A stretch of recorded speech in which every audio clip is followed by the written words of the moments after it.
Hi, I'm Gordon Burkell for Filmmaker U at filmmakeru.com. We create courses for film professionals to deepen and diversify your existing skill set. You can learn more at filmmakeru.com or follow us on Twitter at filmmaker_u. Every week, we interview film professionals to discuss their work, and this is made possible by our sponsors, OWC. Go to owcdigital.com for all your filmmaking needs. And this week, I'm joined by the cinematographers Matthew Chuang and Ante Cheng, who shot Blue Bayou. Welcome to the show, guys.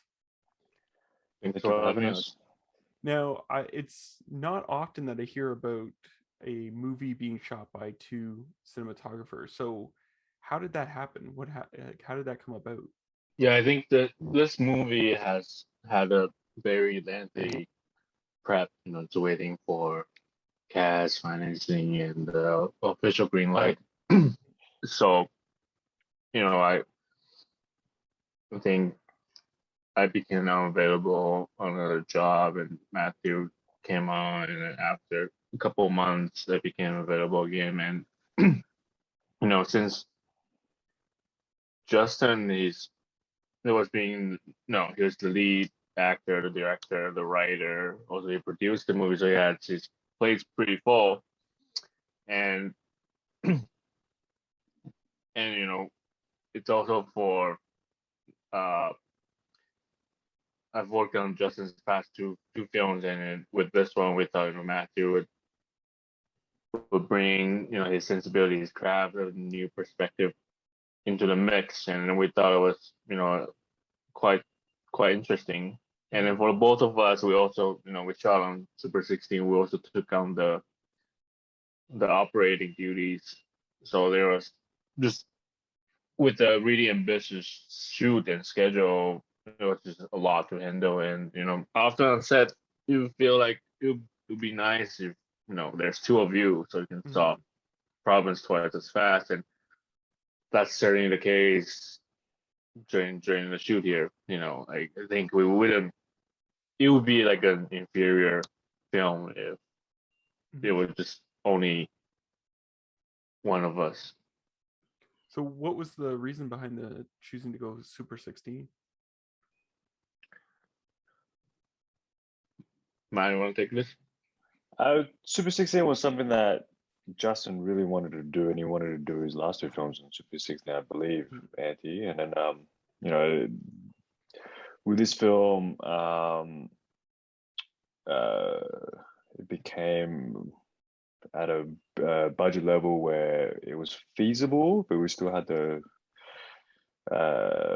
work things in the budget. But for us, Super 16 really lended itself to the story and to the setting of New Orleans. To have that textual quality to it that we're all kind of looking for. And we're quite inspired by a lot of the films from the 70s, and we wanted to capture that kind of style and tone for this film. And we all wanted the film to kind of like have its own visual language and for it to stand out compared to films within the kind of similar budget range as well. We kind of wanted to have a unique look to it. So, I think, and also for us, like we always wanted to shoot a feature film and never got an opportunity to do so until this project came along.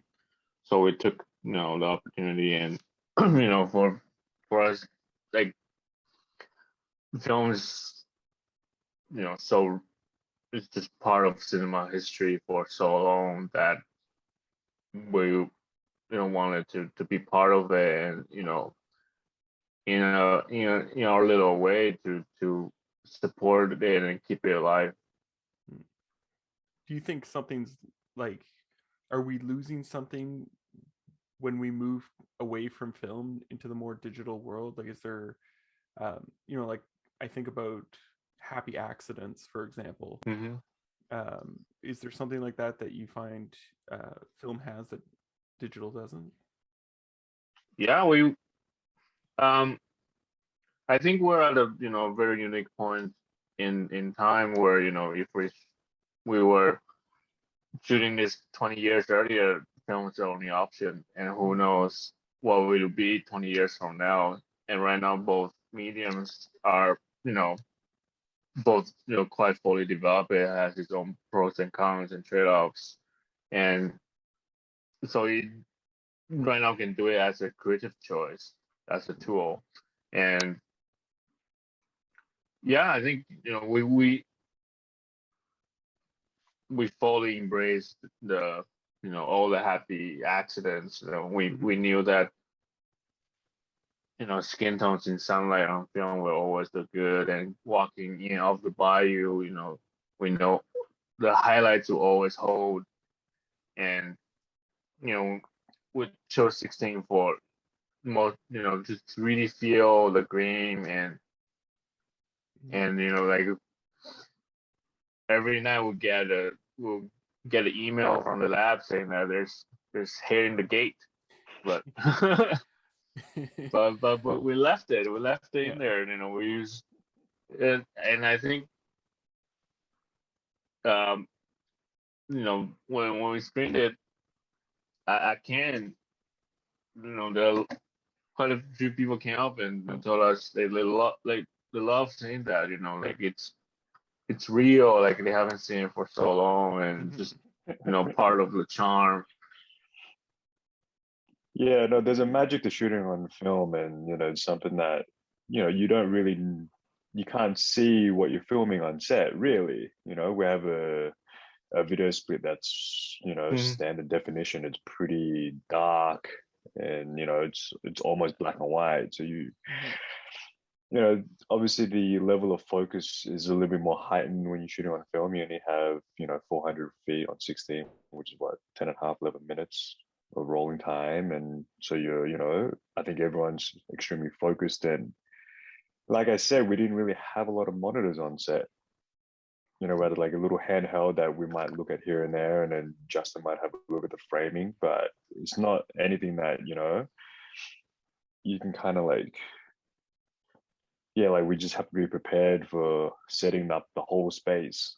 And I think there's something there because everyone's, like I said, extremely focused.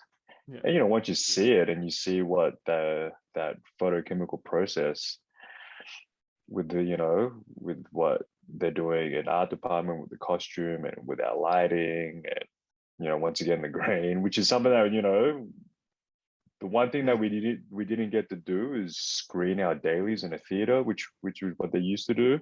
They used to print it out on film and screen it in a theater. Well, we were just watching it on our iPhones. So we didn't really see the grain until Tom Poole, our grader, was playing with the footage, and we kind of it was like he just brought new life to what we shot. And that was when we went, oh wow, like we're all super so happy that we shot on 16, because there's something about that film quality and the photochemical look that worked with this film. Yeah. How did you guys work with Justin to figure out the look of the film? Yeah, I think it's an evolution of our previous collaborations in the visual language, and I think this one, we knew that it's going to be a lot of handheld and still based in more expressive naturalism with some surreal sequences, and that was a lot of fun for Matt and I to figure out to pull it off. And with the emphasis on close-ups, there's a lot of tight close-ups, and really trying to capture, we spend more than usual in New Orleans to capture the vibe, the energy there. Yeah. So how did you pull off the surreal sequences? What were the challenges in there that you guys had to overcome?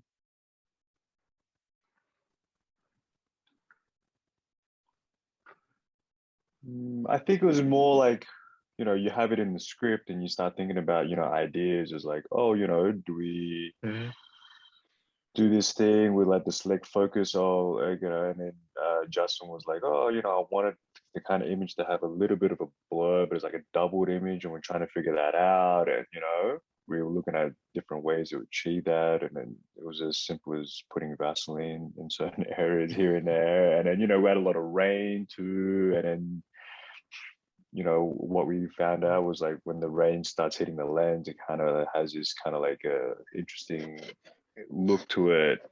With the lenses that we're using is like triangle kind of bokeh kind of stuff that was kind of working with us.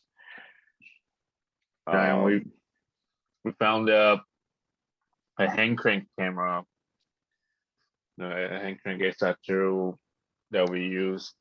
We had fun with it. And we, for the chop sequence, we cross processed ectocorm. That was just recently brought back when we started filming.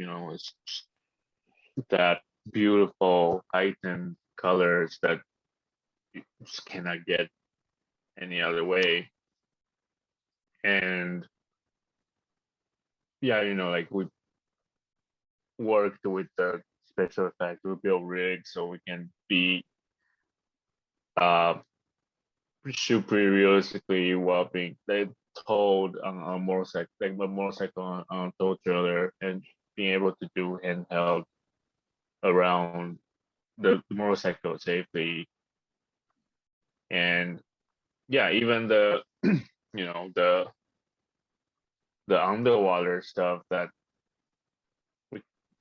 we couldn't really fit it on a schedule and had the money to do it. So we ended up on the afternoon before a rock party, we went to the Key Grip's house, backyard pool, and then we blocked it out and put Justin in there with the underwater house and shot it in his pool. Wow. Yeah. So how do you determine what you think, because you talked about having to get that sort of double image effect? How do you determine as a DP what should be done in camera or on set versus what should be done in post? I mean, we always try to capture in camera as much as we can. And like even with discussions, we're shooting the stuff underwater, we're like, oh, do we have a budget to shoot in an underwater tank? And then we looked at options like, oh, maybe we do dry for wet. I think it was a process called where you shoot in the studio and use air and slow it down. And then, we looked at that, and then like projecting, like I think they did it in shape of water where they projected water ripples but in a studio, and it had smoke. Well, like maybe that's another option, but then that kind of seemed like it was a bit too complicated. And sometimes the easiest solution is to just jump into a pool and Black it out. yeah, black it out, or like just Vaseline, or Yeah. And there's certain things that they added a little bit here and there in post for the underwater stuff, but yeah, we kind of kept it. Yeah, most of it was in camera. So what were some of the challenges of shooting in New Orleans? The weather, the unpredictable weather. I think one time when we drove to like the Bayou location, the road was flooded. Oh wow. Yeah, it was pretty. It was flooded, so we couldn't. Yeah, it had rained quite a bit, and I think it caught me off guard. Just how cold it gets when October came around. We prepped August, September. So I know it's in the South, so I only brought shirts and shorts. And by like October, we were spending our off days buying new clothes. Yeah, that's what we thought. We thought we were going to be battling the heat and mosquitoes, and in the end, which I remember Auntie bought like a full mosquito suit, a full mosquito net suit. But then, yeah, it ended up just being cold. It got really cold. Wow. And cold and wet. For the actors, it was tough on them because they had still in summer clothes. Yeah. And we had to wear like full waders, working nights in the bayou, with with haze in it, backlight rain, so we couldn't see anything. We know, and I would keep on hearing calling like animal wranglers around all us, like looking out for snakes or like crocodiles. It was while we were just trying to hold the camera above water. Did you bump into any crocodiles or snakes while you were down there? I think there was I snakes try one not to time, right? know. Yeah, try not to. Sorry, you try not to what? I try to not know. I think these type of information is better that I don't know.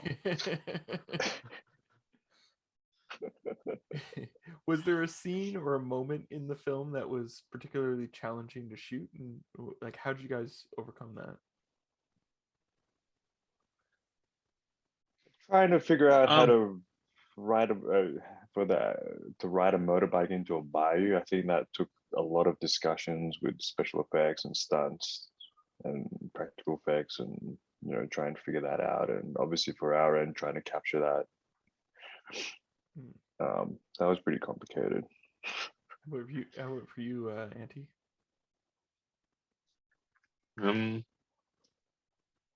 Let me think. I think each day has its own challenges, and I think the stunt work or the motorcycle riding work, the highs at the motorcycle only have one night to pull it off, and we had the vicious shots. And I think that's what having Matt and I can worked out great, because we're able to just have two cameras, so almost running two units at once, and have just full trust in what each other is getting without having to check or go, and without having to check constantly. And so we were just off grabbing the pieces that we need, one with the real actors and one with the stunt drivers. Now, when I talk to cinematographers, I like to know, I like to ask, what are your inspirations as a cinematographer? Like, who are the photographers or the painters or the artists that you look to for inspiration? I mean, with this film in particular, we're obviously inspired by a lot of Wong Kar-wai films and a lot of the poetics of cinema in Asia in general, and that's something that it's obviously a through line within Justin's work and both our works, in different variations here and there. In this film in particular, it was like a lot of films from the 70s. John Cassavetes films, and also the Mexican new wave films like Amores Perros and Beautiful, and there's a quality there that it's very ingrained in the city of Mexico or Mexican culture, and we wanted to take note from that and then push it and make sure our film kind of does the same for New Orleans. Interesting. How about yourself, Auntie? Yeah, I think we were pretty on the same page. We during prep we watched all these movies together, and yeah, I think the goal for us, it's only to design a unique visual language for a movie, and and avoid trying to do an imitation of existing work, and I think that's key for us. It's hard to do something, but we do know each other thing fresh and bold. Now, how did you guys work with the colorists to get that final look? To be honest, the COVID made it, it was a blessing in some kind of way, because once COVID hit, we had shot the film end of 2019, and so we're doing post up until everything kind of shut down. And then during that time, we're hoping that Tom Poole would come on board, and then you know, he's extremely sought after, and you know, it just so happened that everything kind of shut down and he became available, and he watched the film and he loved it. And when you have someone like Tom Poole on board, you just let him do his thing because he knew exactly what we're doing, what we're going for, and you know, yeah, we didn't have to tell him much. Like he knew far better than us how to bring out that photochemical look Yeah. that we're all achieving. And obviously his body of work, he's already had so much experience with so many amazing filmmakers that for us it was like, that was great, Tom. Thank you, Tom. No, I have one last question that I like to ask everyone I interview. We've been stuck because of this pandemic. A lot of people are stuck indoors, and we've been stuck indoors for almost, we're going on 2 years now. And in that time, streaming services became really popular. Is there a show or movie you discovered on a streaming service that you think people should check out?